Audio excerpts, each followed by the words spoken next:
Well, for those of you that have joined us, welcome. Just wanted to start with a few introductions, and then we'll get right into today's session, starting by introducing the session itself. If you've signed in for the webinar on sustainability and airport operations with Synergy and Airport QM by Modalis, you're in the right place. If you're not, you might want to dial in elsewhere, but you're always welcome to stay and listen to us as well. We have people starting to dial in, and that's great. We've had a good response to the invitation. And the intention today is to have a bit of a preamble on what we've seen from our various perspectives as panelists, and then move into some questions and answers. I'll get a little bit more into that detail, but wanted to start by just quickly looking at the agenda. The first session will be covered by Jill, and I'll be introducing her shortly. The regenerative future of airports. Then Fernando will be giving us a bit of a overview on operational challenges and opportunities relating to this crisis. Then we'll be following with some airport discussions, airport-specific discussions from Adrian and Michelle, and then we'll be getting into the Q&A. Very quickly, I believe everybody received detailed bios of the 5 panelists, but I'll just give a very brief introduction. I'll be your moderator today. My name is Curtis Grad, and I'm the partner and president CEO of Modalis Infrastructure Partners based in Vancouver. Jill Doucette is joining us from Victoria. She's the founder and CEO of ACA Global Verifier, also founder of Synergy Enterprises. And we have Fernando Lopez Calleja, based in London. He's a partner and managing director of Airport QM, which is a subsidiary of Modalis. And then in Victoria, at Victoria International Airport, we have Adrian Nyland joining us, and he's the manager of facilities and IT. And last but not least, Michelle Sweeting, based in Nassau, Bahamas, with the Nassau Bahamas Development Company. She's the environmental coordinator, airside operations and public safety. And she is having some technical difficulties, so hopefully she'll be able to join us shortly, but she's certainly on deck. So that's the brief introduction. As I mentioned, if you'd like to see more detail on the 5 panelists, just take a look at the bios that Christian circulated last night. So with that, we'd like to hand the mic over to Jill to give us a little bit of an overview on her thoughts around regenerative futures of airports. Jill. Great, thank you so much, Curtis. This is obviously a very challenging time across the sector of airports. A little bit of background, Synergy works with airports to help them measure and identify reduction opportunities for carbon emissions. And we're seeing some really interesting trends and also opportunities in airports and sustainability as a part of this recovery. So what we wanted to share today were a few of the sort of top trends and some ideas around how we can look through the lens of sustainability to identify some opportunities for the rebound of this sector. And I don't think I can control the slide, so Curtis, if you wouldn't mind going to the next slide.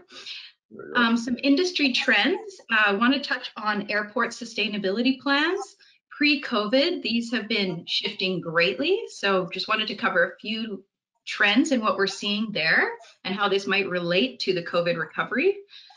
Also, of course, very important in today's world, looking at operational cost savings through sustainability and some unique partnership opportunities for moving forward. So in airport sustainability plans or environmental management plans that airports typically developed, we've seen a big shift over the last 5 years. So the previous environmental management plans focused mostly on environmental performance and aircraft noise.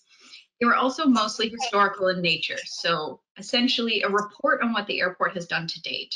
And they were very limited to just that airport scope of operations. In the new evolved sustainability plans, they're looking at a more holistic definition of sustainability They're looking at setting targets, future projections, recapping historical trends, but looking deeper into what is the potential positive impact of an airport, both socially and environmentally. And airports are just starting to use the United Nations Sustainable Development Goals to consider those positive ripple effects and identify some of those potential partnerships. Next slide, please.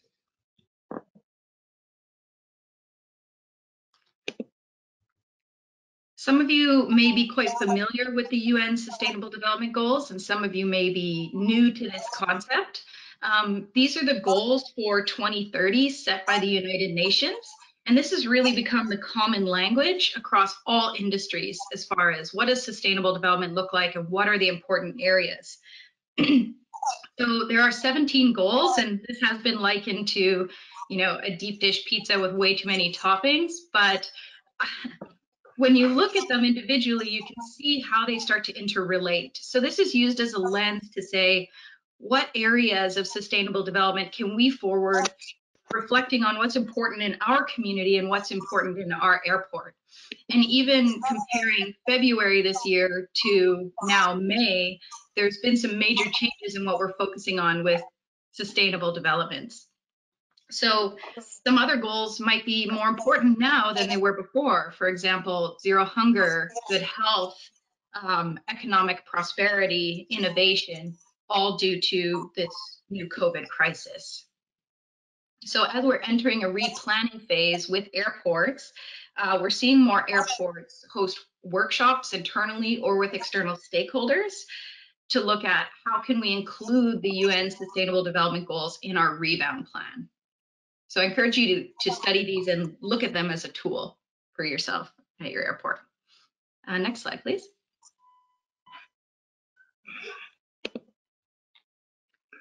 There you go. So in the short term, sustainability at airports, obviously sustainability ultimately drives efficiency in airports. So there are some incredible cost saving opportunities. We've conducted a number of opportunity assessments across airports, and I just wanted to share some of the initiatives that had the highest return in terms of carbon emissions and cost savings for the lowest upfront cost or capital cost.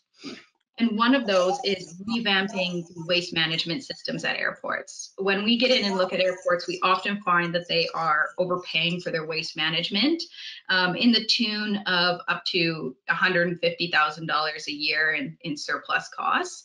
So simple things like improving the sorting stations, looking at reducing volumes, and incorporating some simple technologies such as compactors can ultimately allow you to reduce your services required for hauling and have some major cost savings there.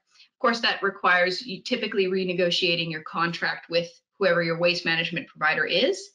Some other more innovative opportunities in waste management is on-site composting. If you do have organic waste hauled from your site, this can be a major cost. So looking at on-site ways to compost and then perhaps even do soil building, which acts as a carbon sink on site at the airport. Some airports are also looking at waste to energy for especially waste streams like international waste, which has to be dealt with in certain ways. So that's another opportunity to look at that is a little bit higher capital cost. Of course, energy control systems. I'm sure many of you, if you operate an airport, you're looking at all of the ways that you can tweak your systems, your building management, HVAC, lighting systems to reduce costs in the short term. And hope that Adrian can touch on this a little bit as with his work at the Victoria Airport. The next one is water. And this one, when we do a full opportunity assessment of an entire airport, this one often has the shortest payback period and the most immediate returns. So looking simply at irrigation controls and optimizing water use and doing a full fixture replacement to ultra low flow in all public facilities and any food service kitchens has a payback of usually a couple of months on that initiative. So really effective sustainability project while having a really low upfront cost and high return. At this time as well, doing retraining and adding SOPs for energy and water efficiency, looking more deeply at your airport operations and finding ways to, through behavioral changes or controls, ultimately reduce energy and water use. And then the last one, of course, is using some of this downtime as things as airports adopt to a new normal and the new regulations for health and safety. Looking at conducting an opportunity assessment internally with your team to find those emissions reductions and cost saving areas that may be unique to your airport. Okay, next slide, please. In the longer term, we have more than one major challenge now. We obviously have the COVID crisis, which is forcing us to adapt very quickly. And we have the longer term challenge of reaching the climate change targets that have been set forward for 2030. And in planning for the future of the airport, hopefully some of you can see an opportunity to use this downtime to think about innovation and partnerships and how those are going to play a big role at your airport. So I just wanted to share a few opportunities that we see for unlocking new non-passenger revenue streams while advancing sustainability at airports. One of those is exploring feasibility of bioport for Jet A and biodiesel. With the oil dropping in price right now, this is perhaps not so much an immediate initiative, but something that'll be very important long term.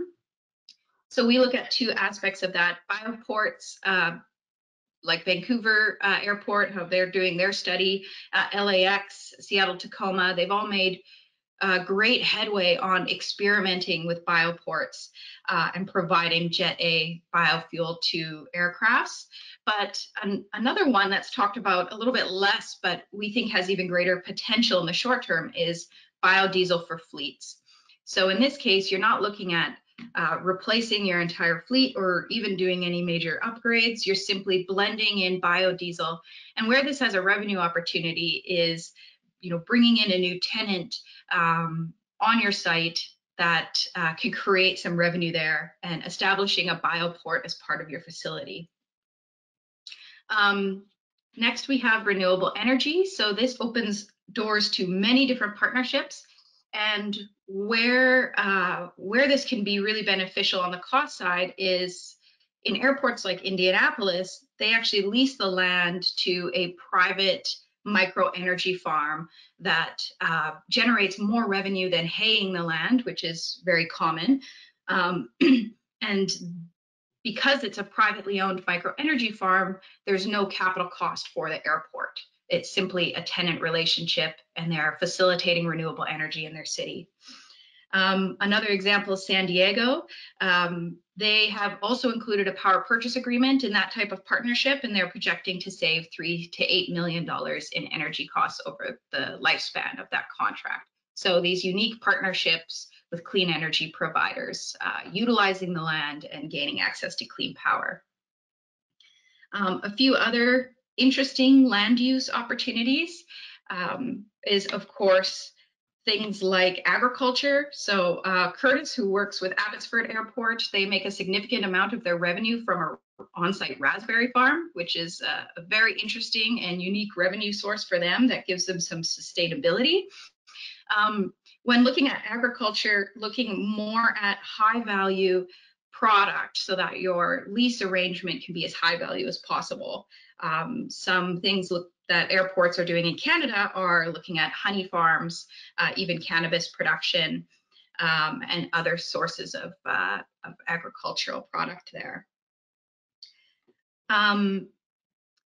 So in land use opportunities, so looking at your land in a different way, also perhaps even looking at things like circular economy centers. So how can some on-site waste be turned into new products and advance sustainability?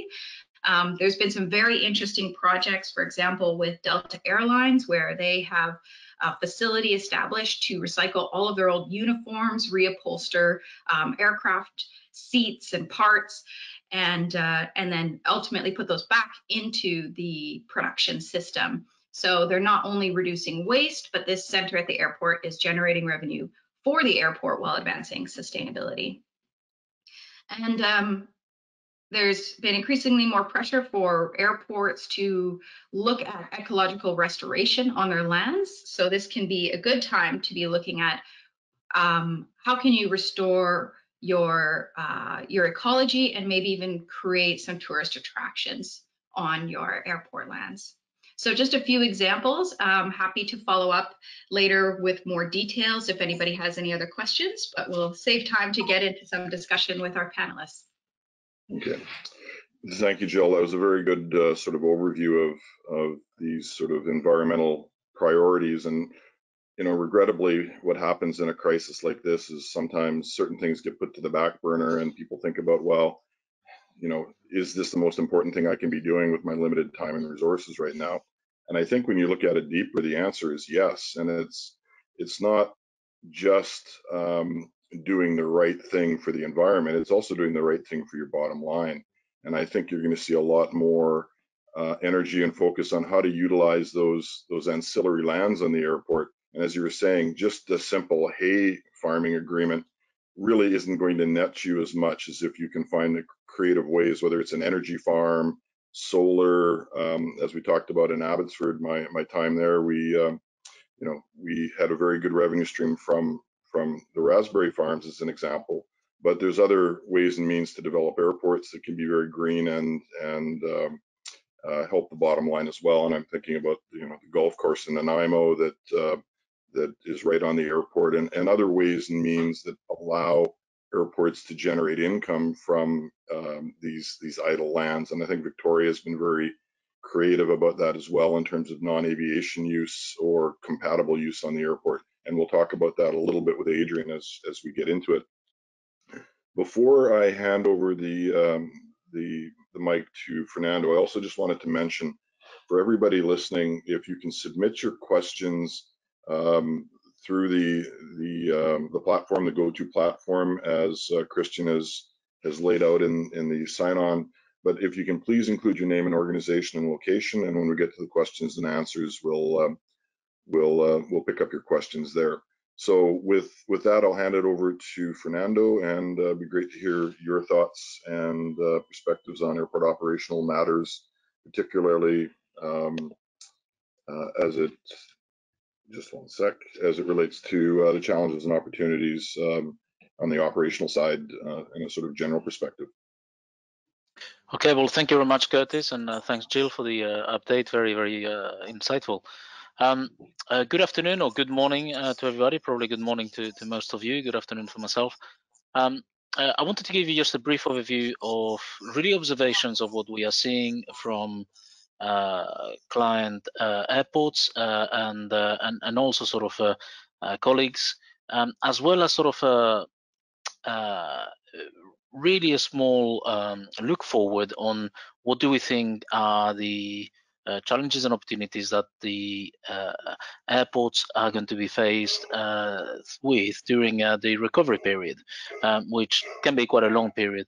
Before I go into that, and a very brief introduction, I am the Managing Director of Airport QM. I'm a partner into Modalis, and we specialize in operational improvement and audit assessment and general improvement of airport operations, whether it is airside, landside terminals, and so on, all done through a quality management approach. So if we can move to the next slide, please.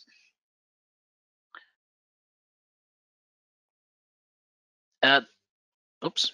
That's going a bit too fast. I think it's back one. There you go. Thank you. So just a brief overview of where we are now, and some of this is start to be a bit old, I'm afraid, but remains valid, which is perhaps concerning.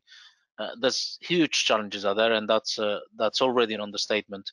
The traffic has reduced massively. We were looking at figures in Canada yesterday of traffic down by 95%. I was given the example that Heathrow is probably one of the airports doing better in the UK and is down by 90%. So people are happy that they're out working at 10% of their original traffic, and you know that has to be a very, very worrying sign. many airports have had to either, we call it in the UK, put in furlong, but essentially take some of the staff of their books, or be working on reduced staff basis temporarily, or perhaps on a more long-term basis, and that's quite common for the medium to large airports, perhaps not so much for the smaller airports. So something that we're seeing, and that brings difficulties, of course, because at the same time we're going through what I will consider quite significant changes in the industry that we need now to face and find solutions to with reduced staff. Most of the airfields around the globe remain clogged with parked aircraft that are not flying, and that on itself, where it may bring a small opportunity, will eventually bring greater challenges as things restart. One thing that we can guarantee is that the aircraft are going to be parked in the wrong place, and the efforts to get the aircraft back moving are going to be quite considerable. At the same way as on smaller smaller footprint airports, the safety considerations that having park aircraft versus live aircraft will bring to your operation. And while there's opportunities to perhaps progress some of the works, and some airports have taken that opportunity, in the high majority of cases, those are unfortunately sort of wasted opportunities, because we cannot get people on board onto the airport to conduct those works. That has improved over the last couple of weeks, I will say, and very much region dependent, as the world sort of moves at very different paces at the moment. But in general, where early opportunities to perhaps progress some ongoing works on with less operational impacts, those opportunities have quickly gone away. There are some small, and I'll really say small, opportunities and positives. So cargo has seen an increase, and some airports have seen you know, quite a solid increase in cargo. If we could just thank you, and really sort of perhaps just a small silver line in the cloud. And as I said, some airports have had some success in accelerating their works. I mean, it's certainly, you know, it's always very difficult to do any work on a runway, for instance, and all of a sudden, if that runway is no longer being used, then what was a very complicated and expensive project becomes a much simpler one. And we've seen some airports taking those opportunities. Next slide, please. Now, we now sort of at the I will say at the bottom of this crisis, and we're looking ahead on what's going to be a very long recovery. That's the consensus from economists as well as industry organizations. We're looking at this as a new operating model, and it's a new operating model because on one hand, passenger health requirements are going to be a new reality for airports, if it's not already a reality. This discussion is ongoing, and I'm going to focus on this a bit more just in a second. The traffic is going to recover very slowly and very progressively. And what that means is that airports are going to have to face the ongoing damage for the challenges that I spoke about earlier. So it's unlikely that the revenues are going to grow at a rate that are going to allow, for example, the majority of staff to return to airports. So the reduced, you know, conducting operations with reduced staff numbers is going to be the new reality. There will be challenges on the combination of parked aircraft versus moving aircraft, and also in some cases we have seen closure of terminals, closure of operational areas, which will take some time to reopen and will need to be really kept on the wraps, and at some point then go back into a terminal. If that's a year, 2 years down the line, you're really looking at operating a new facility. You may be looking at activities that perhaps were, you know, in the past we used for operational readiness and airport transfer. All of a sudden we need to do some staff training, staff familiarization, look again at the processes, as if it was a new piece of infrastructure, simply because of the length of time that facility has been left dormant. On top of that, given the reduced revenues, we expect that capital is going to be limited. There will be exceptions to this, of course, and perhaps private investment is something which may come and help here. But in broad terms, we do believe that the reduction in revenues will limit capital investment, and as a result, our expectation is that over the next few years, really the focus of airport improvements in any way, shape, or form is going to be very much a focus on operational improvements. In other words, look at your processes, look at your management systems, look at the way that you do business, look at the training of your staff, and multi-skilling your staff. Rather than depending on influx of infrastructure to an influx of capital money to develop either infrastructure or perhaps new systems and so on. And the next slide, please, Curtis. Thank you. Which brings us to something which is emerging at the moment. Many airports have already taken measures towards this, and we're describing this as passenger health. Of course, it applies to staff health as well. That's a parallel consideration, but let's focus on passenger health, which is likely to drive some of the standards, some of the requirements that are out there. The first point that I like to put forward is that we see this as what is going to become quite a complicated piece of work, simply because the requirements are not going to be global as we are well used in aviation. There's not going to be an ICAO set of passenger health requirements. The requirements are going to be driven by public health bodies, which are going to be very local. And what that means is that it is likely that for the time being and for some considerable time, years I will suspect, those requirements will vary and can vary quite drastically between one region, another region, one country, another region, perhaps even across states if we look at the US model of airports. And that, while it's not necessarily a big problem for an airport itself, it will pose more of a problem perhaps for the airline that are operating, which then can in turn bring some challenges to the airports from which they're flying.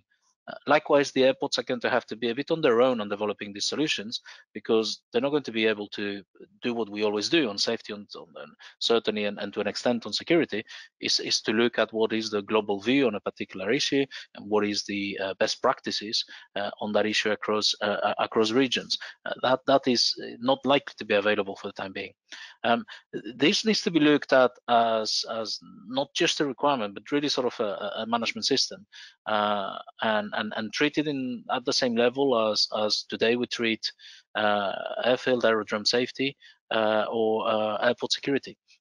And developing a global view of these requirements will allow airports to make sure that you're looking at a comprehensive view of how best to fulfill these requirements at your airports. In simple terms, there will need to be new processes being derived, and those will need to be developed mostly internally, perhaps with some external help. Perhaps some guidance material will be offered in some regions, not always. Those will be very much around the passenger flow, the aircraft flow, the baggage flow. All these flows will be affected, but also maintenance. So the disinfection of facilities is going to become, again, a key part of what we do and how we do it. Today, that's quite not necessarily new, but certainly sort of a cumbersome exercise, and I expect that process improvement in these areas will need to follow.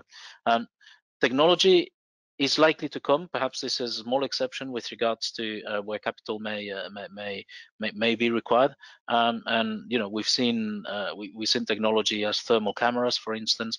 We've seen technology added to baggage systems for the disinfection of baggage trays and so on. So that is likely to be additions that airports are already considered or will be considering. Now, is a chicken and egg. Some airports have taken a lead. We've seen Heathrow being in the news and driving and developing a set of standard. But at the same time, there's no national or global requirements on which to hang your coat on. So perhaps a bit premature to jump into technology yet. I think the requirements need to be on the table first. Staff training is very, very likely to be required, and this can be quite considerable, from simple familiarization on new practices and introduction of new procedures, all the way to really new members of staff, or new or partnerships with health organizations, local health bodies that all of a sudden work at the airport, perhaps in a similar fashion to what an immigration officer may do. So those are things that that will need to come into consideration by airports, and how to integrate these staff requirements into their operation. The last point really is that we must keep focus on where we're here for, without opening a big debate on who's the client. Certainly the passenger is going to be up there, and what we're trying to do is to make sure that we give a passenger experience, and we maintain a passenger experience through our airports for our air travel passengers. The building the confidence of the passengers in the measures that aviation as a whole is introducing, and a particular airport in your cases is rolling out, is going to be as important as really sort of the how sound those measures are, and the effort that goes onto your staff training and so on. And we need to look at ways of integrating these measures into passenger experience in a way that we can maintain a fluid process through the passenger flow, supported by a confident and giving confidence to these passengers that air travel with these measures is a safe way of traveling. That's going to be key, not only for the airports but for the industry as a whole. So that's about it from myself. Just a brief summary, just to say that to pick up some points, I think we're starting to see perhaps a very small grasp of recovery, but it's going to be very slow, and we can't expect traffic just to return to our shores overnight. We see the focus to be on operational improvement, and we expect that where the opportunities lie is really to work with the staff that you have available to look at how that operational improvement goes in there. And it's interesting that Jill was talking about these messages from a sustainability perspective. The reduced revenues is going to be driving really sort of bottom line improvements, and again looking at efficiency from all perspectives, in particular sustainability, are going to be areas that airports will need to be looking at among any other area where operational costs can be reduced. And finally, passenger health is in its early stages, but likely to be another activity that an airport will need to become proficient with, and will need to be able to manage in a positive way, and in a consistent way that provides confidence to our passengers. Thank you very much, and I'll hand over back to Curtis. Fernando, thank you. It certainly, it's a challenge when you look at the operational requirements that are going to be coming up, and I kind of see it in two phases. There's a sort of pre-vaccine phase, and then there's the post-vaccine phase. And I have a feeling in the short term there will be a lot of interim measures taken that may not be part of the long-term scheme, but it requires airports to adapt and do different things. And it's going to take more terminal, and you start to think about what happened after 9/11 with additional screening requirements, or the liquid bomb issue that followed shortly thereafter. Some of those we're still living with today, and those measures are continuing to be part of the new normal airport operating environment. I suspect we're going to see some new normals that will stay with us long after the threat of the virus is gone. But it comes back to operational efficiency and utilization of a building. Some of the challenges airports are going to have is they're going to need more square footage per passenger to be able to handle, and we'll talk about that a little bit more in the question and answer. But there's also really practical things like how do we deal with PPE waste, masks, gloves, all the other things, even wipes and all the other things that need to end up in garbage and not in the liquid waste on airports. These are all challenges that airports are going to face. And it's not just a matter of signage, it's going to be a matter of education of passengers. And the more complex the airport, the more complex the messaging has to be. So with that, I think we do think that IT is going to play an increasingly important part in this transition. There will be more, touchless technology, and the self-serve technology that's already getting embedded in the industry will be accelerated, certainly.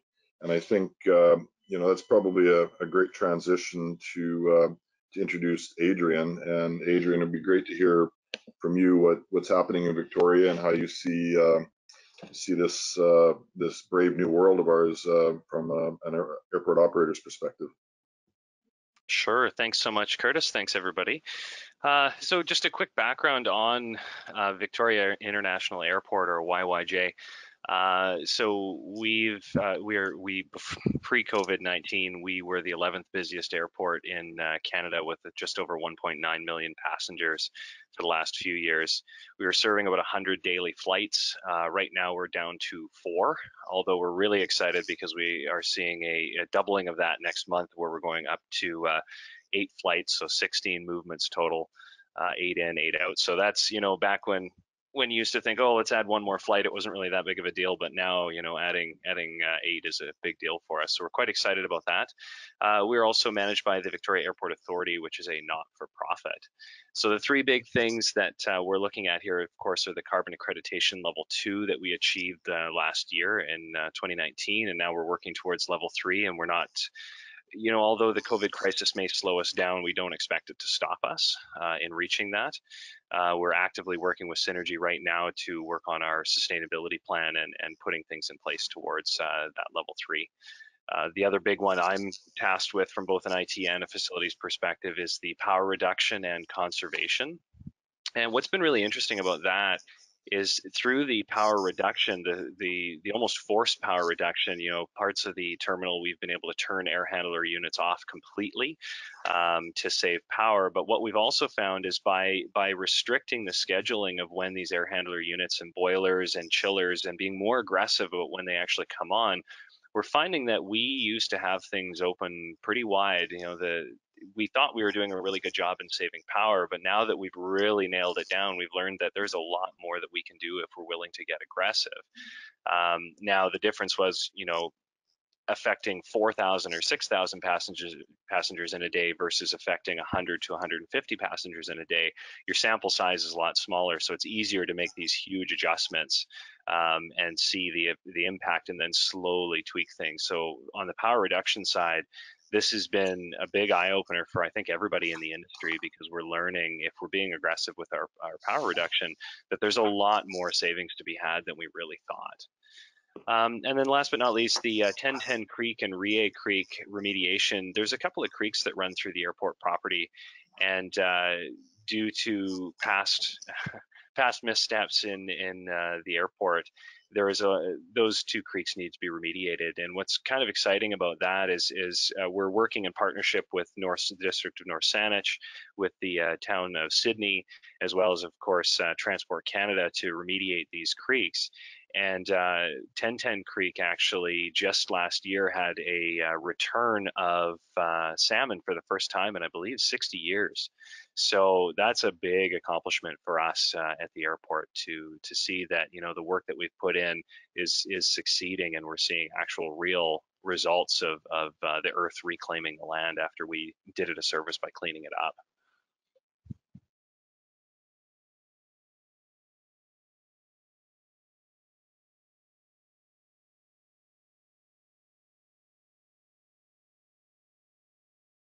Okay, sorry. Just on the 1010 Creek project, just out of curiosity, Adrian, how many years did it take it to get from its sort of, I guess its degraded state to where it is today? It was a number of years, although once the remediation was put in place, we did see it rebound quite quickly.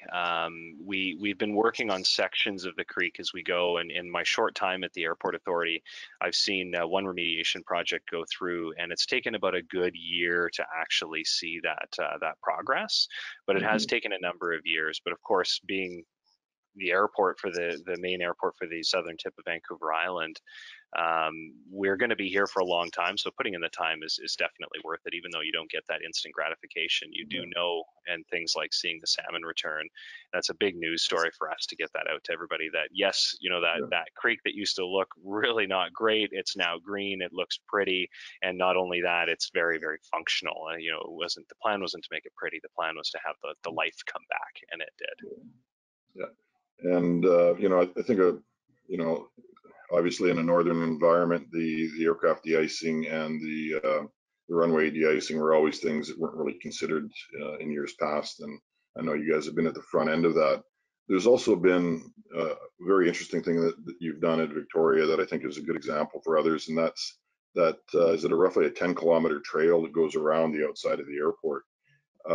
And I think when people start to have ownership, you know, that soft ownership, emotional ownership in the airport, they're your eyes and ears when things are needed to be focused on as well. And I'm sure that being able to have that sort of public view of the airport not only puts you more of a focus on you know, the environmental stewardship of the airport, but people become more bought in. Has that been the case since that trail opened up about 10 years ago? Absolutely. Thanks for bringing that one up. Yeah, the flight path, as you mentioned, is a 10-kilometer trail that goes all around the outside of the secure area within the airport and the terminal itself. And actually, I'm a resident of Sydney, and the airport, if you could see out the window behind me, the runway is actually not even a half a kilometer, less than half a kilometer behind me. So my wife and I actually use the trail quite a bit. At least once or twice a week to go around it. And what's been really interesting is during the COVID crisis, the huge uptick in use of that actual of that trail has just been phenomenal. And everybody is certainly taking ownership of it to the point where we didn't have a garbage bin, somebody from the public actually put a bin out, and so we use that as, okay, well, that's the place that the public wants it, so let's put a garbage bin in there. So it has been a really great tie to the community, and the amount of people. I wish we had a pedestrian counter on it, because I'm sure it's upwards in the hundreds every single day. It was definitely worth it, and it's a destination now, actually, in Victoria to come. Yeah, absolutely, and I'm sure that the usership has gone up in the last 90 days for sure. So I think it would be a good chance now that I think, Michelle, your video is off, but I think you're having some streaming issues, but hopefully you've got the audio live. Michelle, are you there? Hi, I can hear you. Okay, great. Michelle, we know you've had a bit of a connection challenge there, but it'd be great to hear from you in terms of what you've been experiencing in NASA and what you see going forward. Okay, great, no problem. So since meeting with Jill, it's been the start of our airport carbon accreditation journey. We met with her and her team via webinar at the late start of 2019. Through this, we were able to join the global environmental movement in aviation, which is the only institutionally endorsed carbon management certification standard for airports. After seeking verification through the carbon accreditation program, the Lynden Pinling International Airport will be on its way to become the second accredited Caribbean airport after St. Martin, and the 34th airport in the Latin American and Caribbean region. We're really excited to be a part of this process. It has allowed the airport a closer purview into awareness and understanding of its emissions, and identifying where and how it can be reduced. Now, at the start, I really liked how Jill emphasized the importance of partnerships, innovation, sustainability. That's actually a big part of our anti-wildlife trafficking workshop.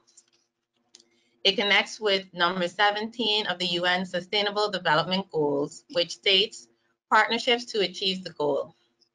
After understanding the depth of wildlife trafficking worldwide through a workshop that I attended in Miami for environmental purposes, NAD connected with local environmental partner, the Bahamas National Trust, and law enforcement agency, the Royal Bahamas Defense Force, to develop a certified anti-wildlife trafficking workshop for the Caribbean region.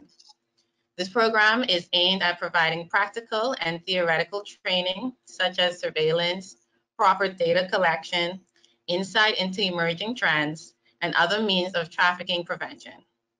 To date, this program has received international interest in regards to support and funding from IFAW, the International Fund for Animal Welfare, Airports Council International, the Lightkeepers Foundation, and also the Reducing Opportunities for Unlawful Transport of Endangered Species, known as ROUTS. IFAW's connection to working with the Bahamas has extended beyond the workshop when it contacted NAD to assist with the devastated islands of Abaco and Grand Bahama post the Hurricane Dorian experience. Through this, IFAW provided voluntary animal rescue and training on both islands. This kind act shows the power of establishing multi-stakeholder partnerships with organizations that are committed to a common goal, and how the value of these relationships goes beyond borders. Although adjustments are needed for a more online-based approach to stick with our health and safety requirements due to COVID, the workshop still has benefits of solidifying a strong stance of wildlife preservation and conservation in the Caribbean.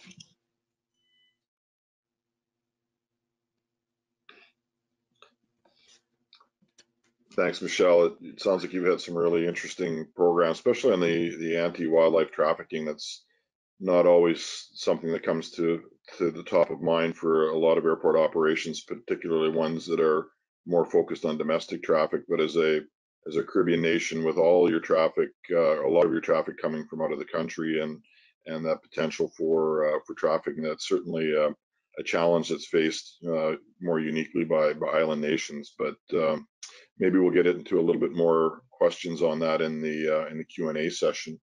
But with that, I think we've had a good sort of overview from all of our speakers or panelists on their areas of focus, and particularly in the airport operations, which I think it provides a little bit more tangible sort of feeling when you can see and touch it on an actual airport.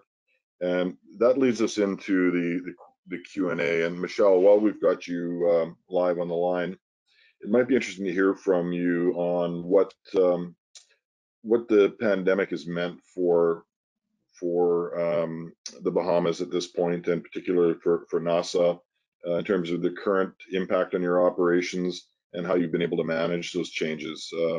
Anything you can share with us on that? Yeah, definitely. We as a nation are following a 5-phase plan that our Prime Minister has put into place. And so with that, additionally, we are also looking at it from an airport perspective in regard to the operations. So the pandemic has had a direct impact on the operations. However, LPAA has continued to be operational. With that, it has caused for us to consolidate a few positions, be more strategic about how we go about with tasks and practices, while also ensuring that we do what is operationally required and ensuring that our team remains safe. In this respect, our airside safety coordinators have become our key contact person. So they are our operational personnel at all times. They respond to phone calls, queries, also responds to any concerns on a regular basis, while also maintaining our airside space. And our maintenance personnel are available to address any repairs or infrastructure inquiries. So we have become very strategic with this particular point and ensuring that we remain ongoing. Okay. And correct me if I'm wrong, but I believe you have U.S. pre-clearance in Bahamas, right? Yes, that's correct. Yeah, so certainly that adds extra challenges as well in terms of the remobilization, and I'm sure that as these new requirements start to be developed, whether they're permanent or long term, it's going to be a challenge, not just for normal operations, but U.S. pre-clearance. And I think the biggest challenge right now is the harmonization between various countries. And have you had any sort of direct input or feedback on how that harmonization process is going between your main markets like the U.S. and some of the other island nations? Can you repeat your question, please? It seems like we're losing a bit of the connectivity for Michelle. So maybe I'll redirect the question to Adrian. You already touched a little bit on some of the work you're doing on remobilization, and particularly with the U.S. market. But maybe in your case, it's you don't have the pre-clearance, but you have the normal operations, including transborder. But you know, in the short term, what are you seeing as the most immediate challenges to become operational, and what kind of effects does that have both operationally and in your sort of sustainability programs? Yeah, so one of the things that we are struggling with, and I think all airports are struggling with, I've sat on a couple of ACI webinars over the last 2 weeks as well, just to listen in what's happening over in Europe. And it appears that everybody's having an issue with consistency. So, you know, we don't necessarily want to go and put a whole bunch of changes into the terminal and then find out that they're not doing the same thing over in Ottawa, because you want the traveler to have a very consistent experience across the entire flow of the travel experience. So that's the one thing that we're having a bit of a struggle with, is just trying to figure out what's everybody else doing so that we can be consistent in our drives. From the international side, it's meant a big change on space, as you've mentioned, and it's been mentioned a number of times now.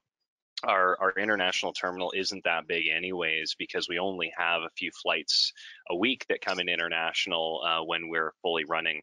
And so queuing is a big thing. We're doing all the decals on the ground, all that kind of stuff. But the struggle really relies mostly around getting that consistency across the board so that we can make sure that our passengers feel as comfortable as possible coming into the airport. You know, talking about things like thermal cameras and temperature checks, you know, we're gathering pricing on all these items, but we haven't pulled the trigger on anything yet, because we don't know what Transport Canada is going to say is our responsibility or the air carrier's responsibility. But space is another big one that we're trying to figure out.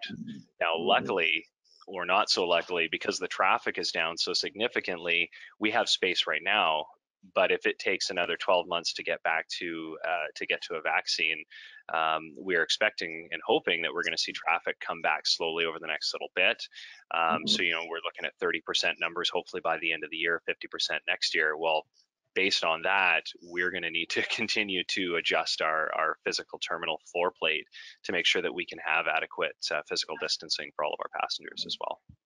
Well, and that's the balancing act, whether you're running an airport or an airline. And even, you know, there was an announcement that came out from the Vancouver Transit Authority today that now that the demand is coming back on transit, they can't guarantee the physical distancing.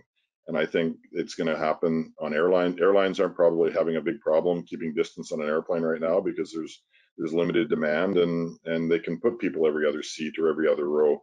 But as the demand returns, the challenge and separation will continue to be more challenging. And I think, you know, hopefully the threat becomes diminished over time as well. So as the demand increases, the risk is decreasing. But you know, there are going to be flare-ups, and there's certainly going to be hotspots that emerge, and it'll be really interesting operationally. First within countries harmonizing processes, but then even across a large country geographically like Canada, you can see where Western Canada may open up and be more freely operating, as opposed to the hot spots in Quebec and Ontario. And it depends on where those hot spots flare up again. But trying to be you know, proactive and manage those changes. And Fernando, you've lived and worked with a lot of those sort of dynamic changes in Heathrow in your time, but do you see an analogy or comparison to some of the things you may have dealt with in the past in Heathrow, and how you might be able to adapt? And both small and large airports and medium-sized airports are going to have unique solutions, but what do you think is likely to be the right recipe? I think this is a bit exceptional in that typically the challenges faced previously have been global challenges, certainly for safety. When you come onto security, perhaps more regionalized. But in the whole, you know, as Adrian was saying, you know, you want to look over the shoulder and see what everybody else is doing. And at the moment, it's very difficult to do that. We don't have even national set of requirements on what is the right thing to do, and that creates a new challenge. Now, I've lived many sleepless nights going with the process improvement guys with charts on the walls and trying to work out how you do this and how you make a new security regulation go away in terms of impacting your passenger flow, and this will repeat itself in the current climate. Perhaps the difficulty here is that we really don't have an overview or an idea of when these requirements are coming. There's some guidance that is being circulated. IATA has done some, ICAO has done some. EASA in Europe has provided a draft set of documentation, but again, it remains fairly high level. My take on this and my advice perhaps to airports is that it's not going away. This is here to stay, and it's going to be a changing environment for 18 months, and then it'll be a challenging environment for another 2 years.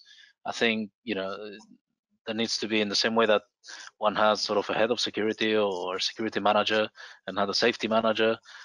What I was going on about sort of looking at this as in the management system approach is that you better start appointing sort of a passenger health manager and get that person following what the market is saying, what the requirements are.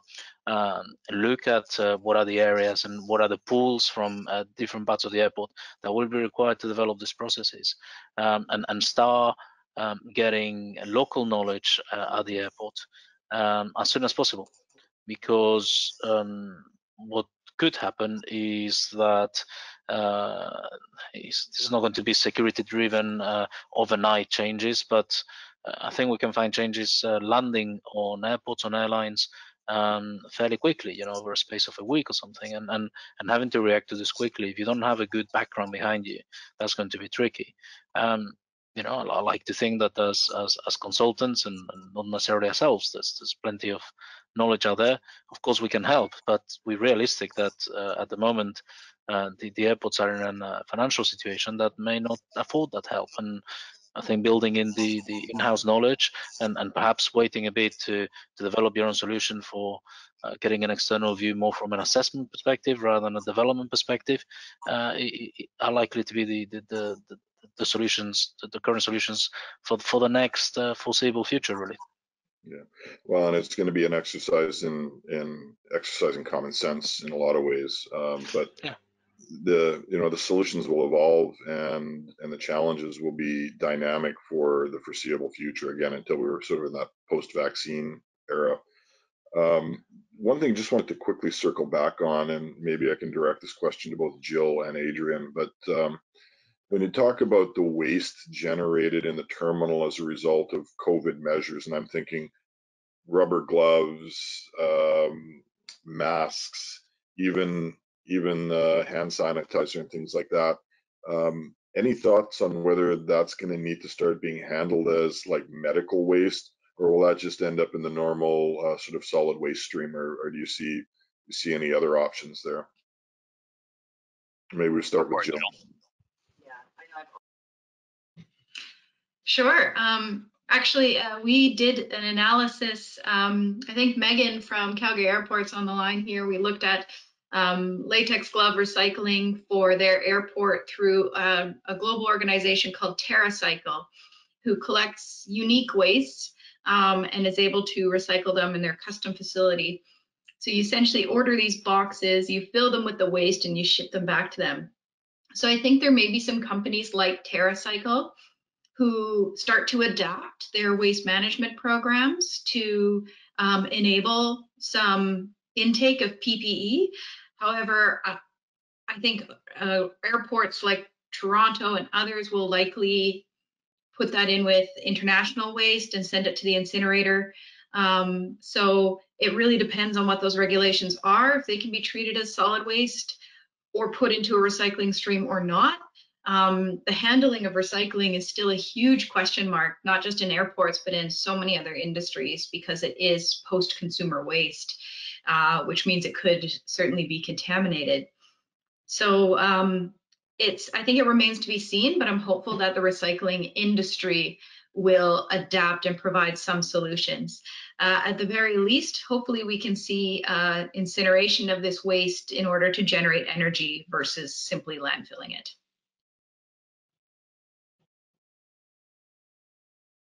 Adrian, any further thoughts on that? Yeah, thanks, Jill. Right now, it is going into the standard landfill stream, as far as I understand it.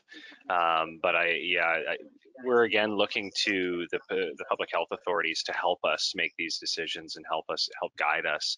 I'd like to see things recycled, and as Jill knows, this is one of the key pillars of what we're looking at with our sustainability plan is waste management and what we can do there.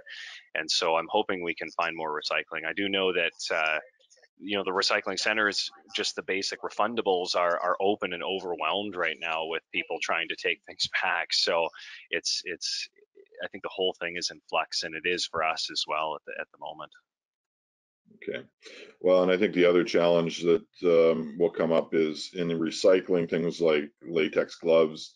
If it's the inspection agencies and the airlines and they have a common supplier that can take responsibility and custody for that, that's one thing.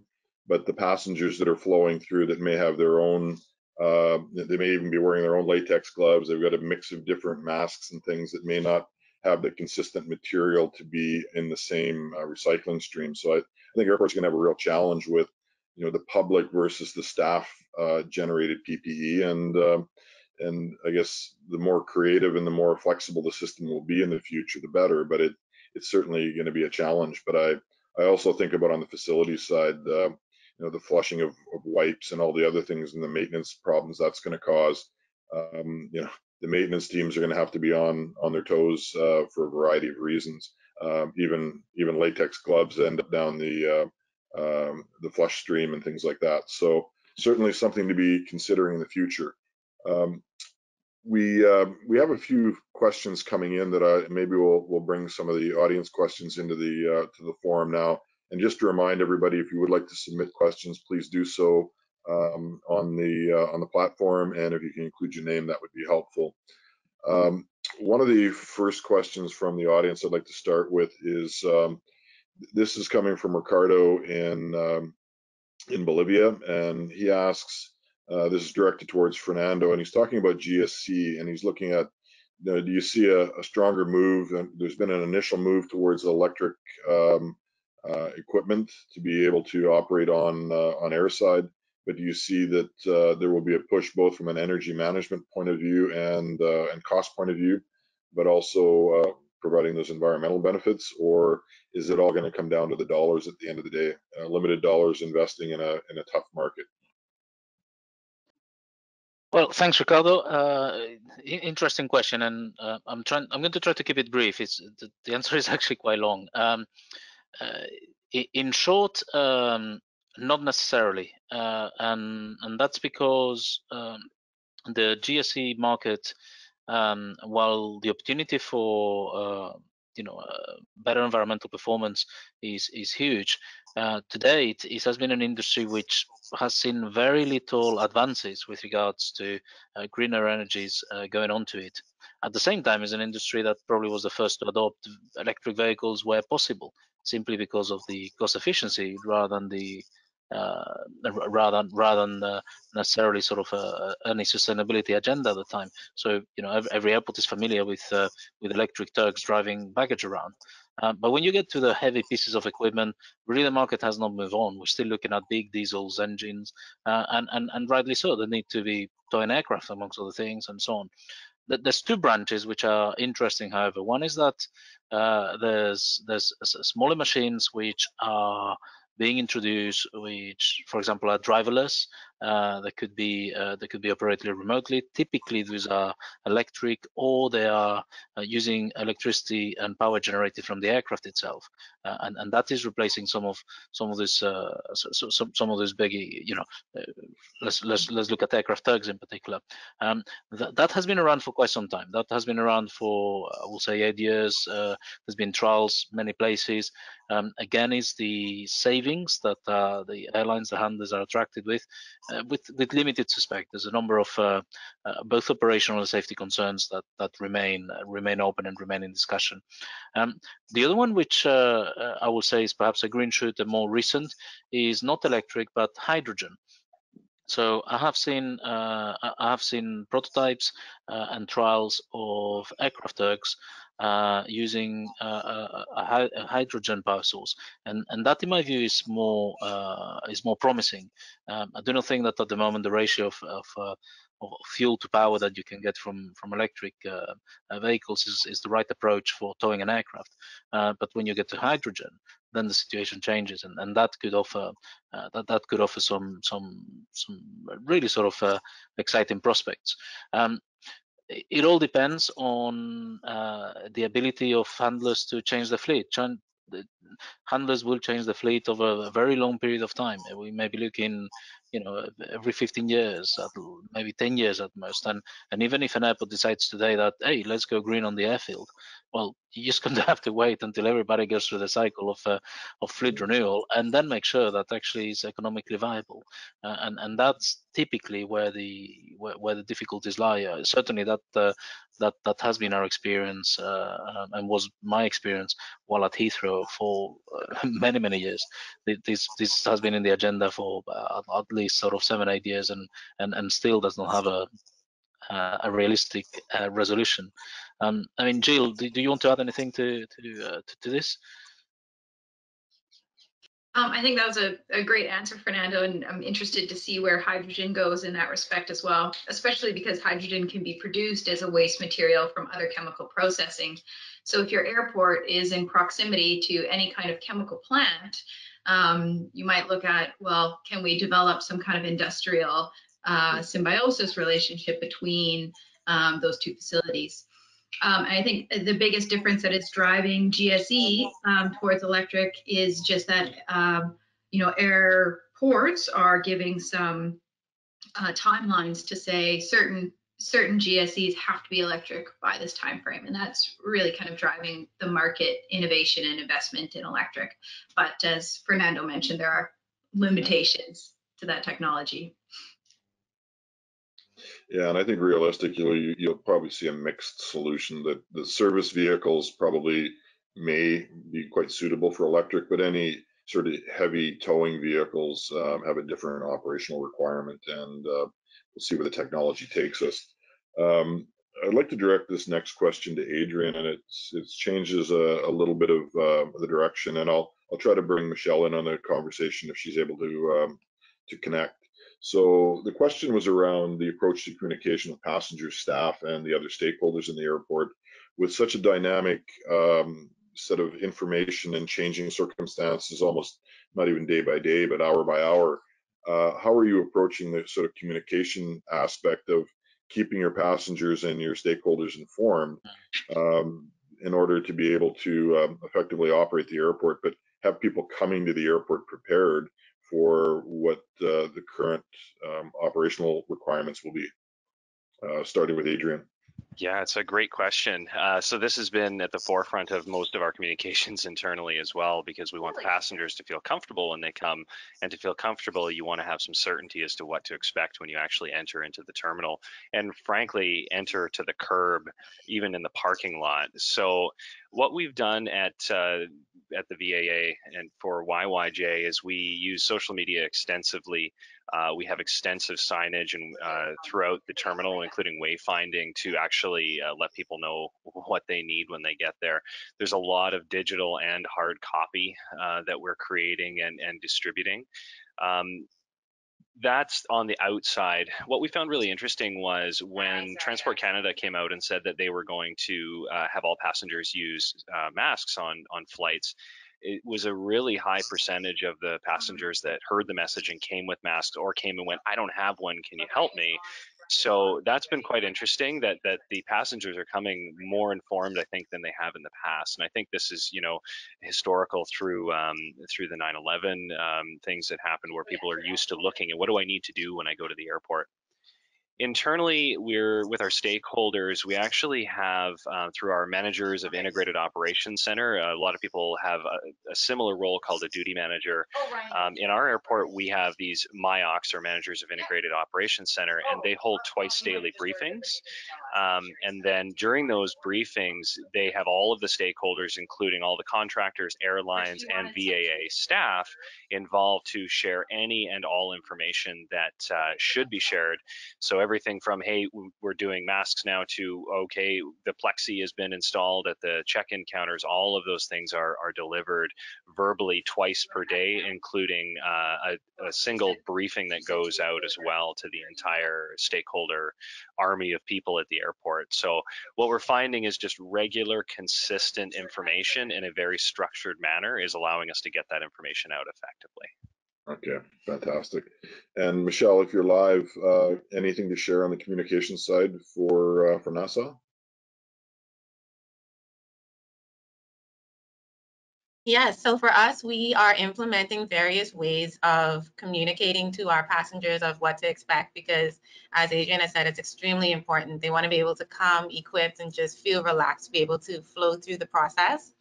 So we will be using digital advertising screens throughout the terminals in line with our partners. This will display social distancing information, good hygiene practices, and so on. We'll also have an aggressive PR campaign, which will highlight the measures being enacted to restore passenger confidence, with information also being challenged on our websites, social media platforms, and print media. There's also going to be a healthy traveler and healthy workforce campaign for the airport, which focuses on educating the public about good hygiene practices when transiting the terminals, remaining home when ill, and providing information on best practices. That way we have a very holistic approach that covers all bases. Okay, great. The other thing that comes to mind, and if you think about, at least in the short term, you know, the 3-hour international time frame to check in, the recommended sort of time frame for most airports and airlines is 3 hours, or it was. I can expect it might be 3.5 to 4 hours with these extra health screen requirements. So you've got the operational impacts of that, but just thinking ahead to what this means post security, what you're going to have is people landside or airside for longer periods of time. There's probably going to be a higher demand on food and beverage, as an example. And one of the questions that's been asked here is how are people or how are airports considering preparation for a larger demand on F&B on the airside areas? And from a health management perspective, but even a waste management perspective, you're going to be generating more waste on airside, which may, again, we go back to this issue of how the waste is handled. Will it just go out through the normal solid stream, or will it have to be incinerated like medical waste? Do you see us sort of business as usual and manage those waste streams accordingly, or are they going to have to be more carefully managed? And maybe again, starting with Jill, if you could comment on that, and then maybe we can pivot over to Adrian as well.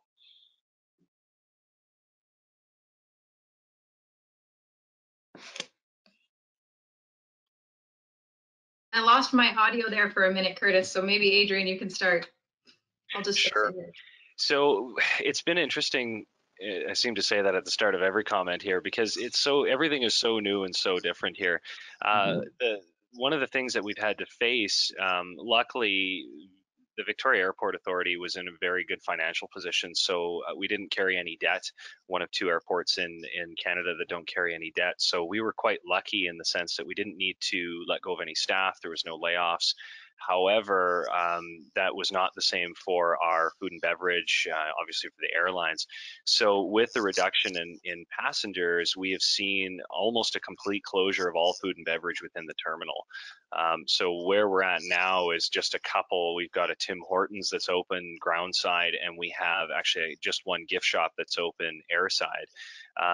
Now we were in the throes and are in the throes of building a new lower hold room and expanding it to add more food and beverage. We just had a new local coffee company called Fresh Cup that came in, and unfortunately they haven't started up operations yet. So But as you mentioned, the demand is there. So very quickly we heard the demand from our passengers of, guys, we need coffee on this side. And so we were really lucky to have our standard gift shops that sell, the standard fare. They have added the ability to have coffee, so people can at least get coffee on the air side. And we anticipate as passengers increase, we'll be able to bring those food and beverage back and have, essentially we have to have queuing, plexiglass, physical separation, all of that kind of stuff in place so that we can ensure that they're being served and served safely. Now on the side of waste, this is something that Jill knows we're working very hard on, because our recycling streams aren't as good as they can be and should be and will be in the future. And so I think as it stands right now, we will probably just maintain status quo until such time as we either are, the public health authorities come forward and suggest that these things should be dealt with as medical waste, or not. So really, it's a whole bunch of hurry up and wait for us and to figure out what we're going to do. But right now, with the increased cleaning that we have within the terminal, even on airside when there's not that many passengers there, we're doing more sweeps, more cleaning, so we can empty those garbage cans even quicker than before. So at least we can get it out as quickly as possible. Okay, I'm going to switch gears here a little bit. We've got a question from Cesar in San Jose, Costa Rica, and he's asking about, is there any guidance or experience in solar panel analysis? We've been seeing more and more airports looking at generating their own energy or selling back to the grid, but there's always these issues around sun reflection and interference with pilots and even air traffic control. And then there's issues around vertical signage and even electronic interference with aircraft and ground signals. So, is there any thoughts or experience on where you see the demand or interest in developing solar technology in airports? And I'm thinking Cochin in India has gone a long way in doing it. I think you'd mentioned, Jill, about San Diego, and there's a number of other examples out there. But with this drive towards trying to be more carbon neutral, but also having a huge pressure on the bottom line these days, where do you see the future for airport solar or other alternative energy on airports? Yeah, thank you. A couple of points there, and it's a great question. When in the first phases at Cochin and other airports, the first phases of solar were just static panels, optimally or orientated towards south or southwest facing.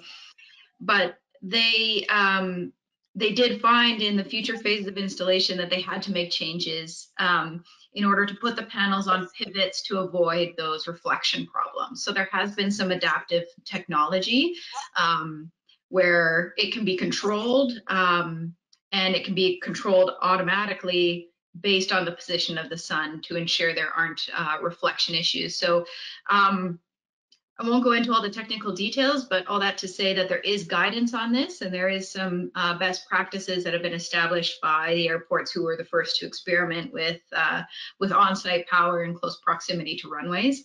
At Cochin and San Diego especially, and Indianapolis in the States has quite a bit of documentation about best practices around solar. So would be happy to follow up and share some of those resources after. Fantastic. And Adrian, is that something you've looked at in Victoria, or is that not on the radar at this point? It is something we've looked at, and lucky enough, in my past, I worked with a local solar company called Carmana Technologies, where we were putting solar on rooftops back east in Toronto for the feed-in tariff program there. And so the issue with solar in British Columbia specifically is primarily the payback on it. Due to the fact that our power is so inexpensive here compared to the rest of the world, due to the fact that we have a lot of water-based generation, hydropower, it's a tough one to sell due to cost. However, there's still a lot of other options out there. So, for example, solar hot water generation is absolutely a viable option here, and we actually have a system on the roof of the airport right now, and with plans to replace it with something that's more efficient and actually better, because we can collect so much hot water that we actually hurt the system and broke the system multiple times to the point where we couldn't couldn't do anything with all the hot water we were generating. So we're looking at replacing that with a new solar hot water. So I strongly believe in solar as a whole. If you're in the right place in the world, it absolutely makes a whole lot of sense. Here, we want to get the best bang for the buck, but also do the right thing for the environment. So for us, geothermal makes a lot of sense, and also the solar hot water makes a whole lot of sense. Yeah, you know, we had a client about a year and a half ago based in Southern California, and I think it was in zone 6 in terms of solar exposure, had all the right things going for it, and you'd think California would be the place to do it. But what we found is it all comes down to the feed-in tariff. On its own, it's pretty hard to make it work, but a feed-in tariff, some sort of subsidy for selling back into the grid, is what makes the projects viable. And I guess time will tell whether the economics start to change, whether there will continue to be an appetite. Even California, they were buying too much electric power that they actually got rid of their feed-in tariff. And that's one of the most liberal, sort of progressive states in that union. So it has to be the right environment. But certainly, you know, as you said, the heat exchange and these other options are out there. So let's see where the technology and the demand take us in the future. So we have another question coming in from the audience, and I know we're a little bit over time, but there seems to be lots of people staying on and asking questions. So if everybody's agreeable, maybe we can take another 10 minutes or so. Okay. Sounds good. So Devansh is asking, now that ACA approved offsite verification process, can we take reports as can it be taken a proper carbon footprint report? I'm not exactly sure what the specific focus of the question, but I think the concern is around the carbon footprint reports. Any sort of general comments on the carbon footprint and auditing process, Jill, that might be reflective here? Certainly. So I'm not sure if this entirely answers your question, but with ACA approving offsite verification, as verifiers, we are adapting our processes for how we verify airport operations. And to be honest, 95% of the verification can be done offsite even pre-COVID times. So many verifiers were advocating for offsite verifications anyways because of the additional cost it puts on the airport to have to fly a verifier out, especially for airports that have already had a site visit and been visited. Most of the data is verifiable looking at site maps, looking at all of the utility data and other pieces. So on-site is really about just making sure that the scope is correct, the operational scope is accurate. You know, how many buildings do you operate? What is the relationship with the tenant and who owns that emission source? So that can largely be done off-site by looking at site maps and other operational data. So I don't feel it's going to affect the quality of carbon footprint reports. Getting on site for us has real value because while we're on site doing verification, we might also be able to help identify some potential emissions reduction opportunities and, you know, bring some of our analysis tools on site. But for the time being, we still feel that the ACA program will remain strong. Okay, fantastic. So another question coming in relates to pre-board health tests, and this comes from Bruce in Toronto. And I'll direct this one to you, Fernando, because he's asking around, you know, some of this recent pre-board health screening that Emirates has conducted, and upon arrival in London, for example, these flights are handled different than others. What's your view on how that's going to work in the long term? That if you do the pre-board health screening at one end and the aircraft arrives at an airport, how do you see the complexities of dealing with an aircraft that's coming in with a different sort of standard of screening? It's almost like the old airport screening all over again, where you've got an airline that has you know, a different level of presumed rigor when it arrives at a particular airport. Is this going to help or hinder the actual operation? At the moment, I remain fairly pessimistic. So common sense says that there's been screening before getting into the aircraft, so therefore these passengers should be, let's call it clean, to use a security term, landing into Heathrow or anywhere else. The reality is going to be different in that, as I said before, the requirements are very, very likely to be different across nations, and in principle, the screening that will take place in Middle East, Dubai, or anywhere, then it will be potentially different to what may be required at entry points in the UK. Short term, plenty of countries have set quarantines, and I think those will remain regardless of health screening or not health screening. I think if we look more proactively and try to be a bit more positive, then perhaps a system similar to what TSA US security requirements have really achieved is that you're really looking at a double screening process. You've got your national screening process for security perspective, which happens pretty much the same as in every place. You go from check-in to your boarding gates, and then you screen for security before you're allowed onto the airside part of the terminal. But then for those flights that have special sort of security requirement and go into particular places, then you do another security screening at the gate before you board onto the aircraft. So perhaps the bigger nations, perhaps the bigger regions, I'm thinking US, I'm thinking perhaps even Canada, I'm thinking Europe as a whole, may be able to convince other incoming countries to develop these pre-screenings in a way that is compliant with their regulations. In the end, you'll end up with two screening processes, most likely. One that allows you to go into being considered for boarding, and a second one that is specific to your aircraft because it's going to a destination. None of these, to my knowledge, has been discussed other than the idea that, it seems like common sense, but that doesn't necessarily mean that it'll become regulation. If anything, it's probably going to be away from regulation if it's common sense. Yeah. Well, the bottom line is anything that's going to be redundant or ineffective is going to take precious resources away from other things, including sustainable programs. So let's hope that common sense prevails. I think we'll wrap up with one final question and use that question as a way for everybody on the panel to have their sort of final word.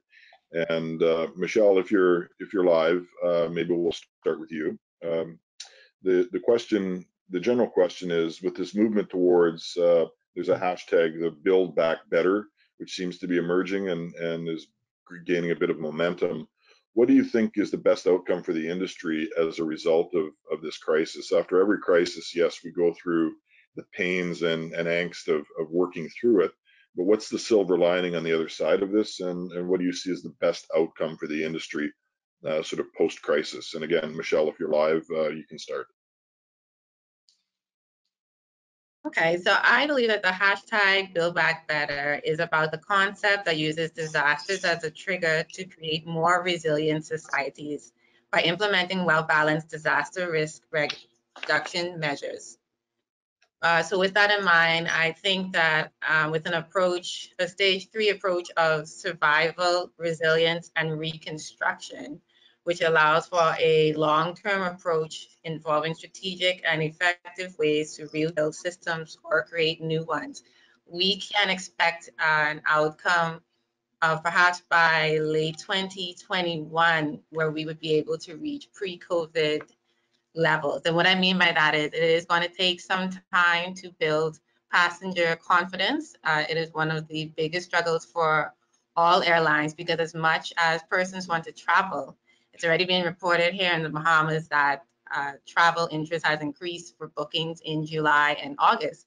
As much as people want to go out and be back there, they're still not trusting it. It's going to take a lot regarding the health and safety measures and the requirements and the standards that we have to uphold for the travel industry to return to where it is. Especially here with us, we're very tourism based. And so I think that within a year or a year and a half, that would be our best outcome in regard to that. I hope I was able to answer that question. No, that's fantastic, Michelle. Very much appreciated. Adrian, maybe again, your closing remarks and your thoughts on where we head from here. Yeah, thank you. Obviously, we all want to see travel and tourism come back, but we also want to do this while we're reducing greenhouse gas emissions and power consumption, while still actually increasing the floor plate of a lot of our terminals buildings to make space for all of this physical distancing. So I think from a best case scenario, we'd like to see other ways to try to offset some of that that carbon emission. You know, the electrification of flying is a really interesting model. We've seen Harbor Air pull that off. I saw an article the other day of another air carrier that's done the same thing. And I don't see any reason why we couldn't see something like that happen for these short haul flights to Seattle, to Vancouver.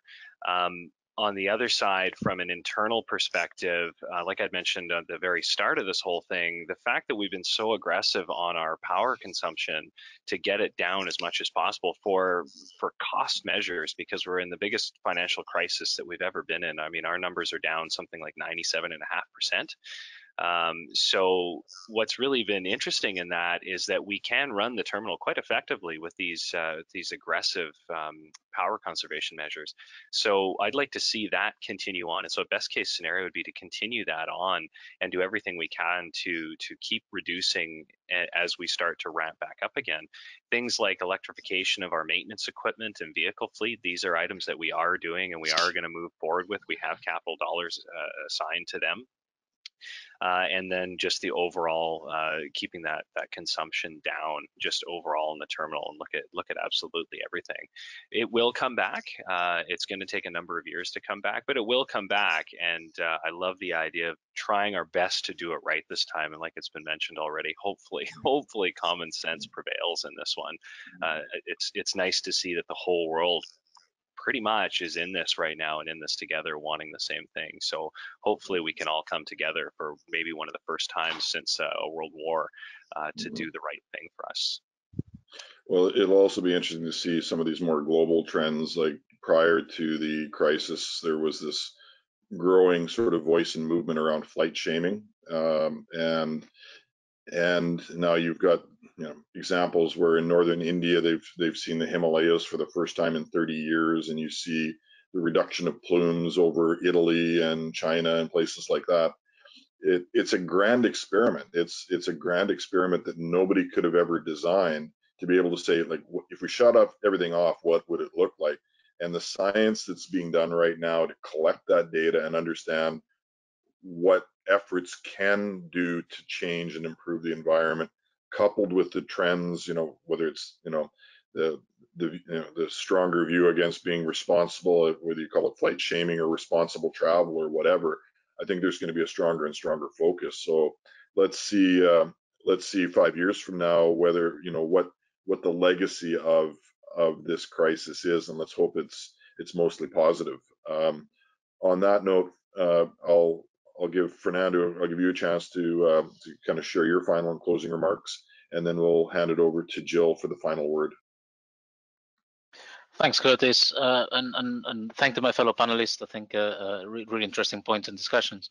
I guess the first point is just focus on coronavirus specifically. As I said before, but we feel that passenger health measures are here to stay. They're going to be part of the aviation industry and part of building that confidence of what is the future, and that resilience is going to be remaining with us, with vaccine, without vaccine, I think, for a very long time. I think we'll be prepared for, one hopes, for the next pandemic, because there will be one. When that will happen, we don't know. On the sustainability front, I think, as you said, there are huge opportunities at the moment.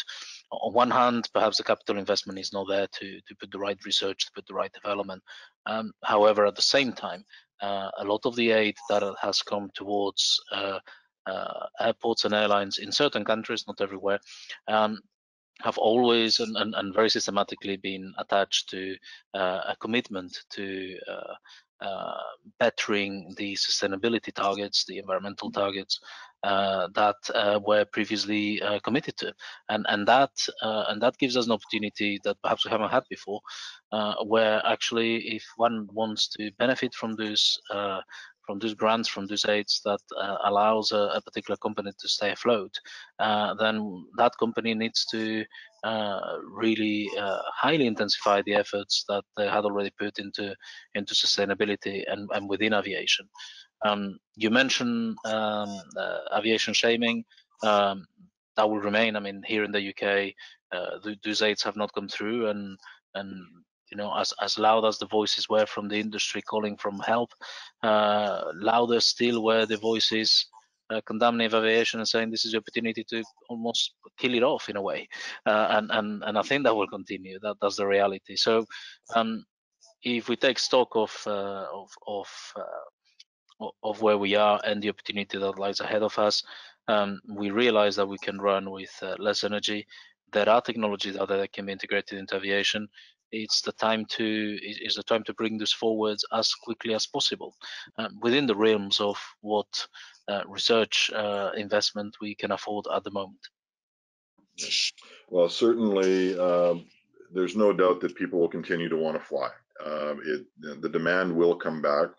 What I think we do know also is that airlines will become more efficient, just like they did after the license crises. Technology and aircraft design is improving, engine efficiency is improving. So, you know, there's bright spots there. The only thing that worries me a little bit is there's a lot of inefficient airplanes that are sitting on the ground. There's going to be a few startup airlines that are going to pick up a lot of used airplanes, and maybe in the short term, we'll see some older aircraft flying that probably shouldn't be. But as the demand comes back and the focus on efficiency comes even sharper, I think it's just a matter of common sense, as we keep on talking about.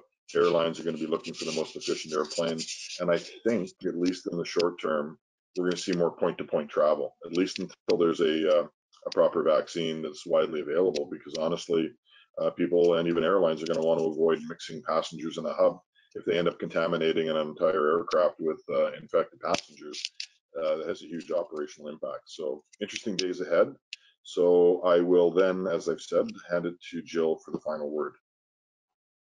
Thank you, Curtis. I think I don't have too much more to add on top of the sort of inspiring words from Adrian, Michelle, and the other panelists.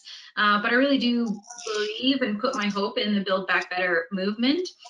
That scarcity that we feel right now in passengers, in cash, in this sector can drive innovation and sustainability in a really positive way. So we've been big advocates for the last 12 years for, you know, really using sustainability as a lens to identify opportunities in our operations. And I think that will come forward even more now.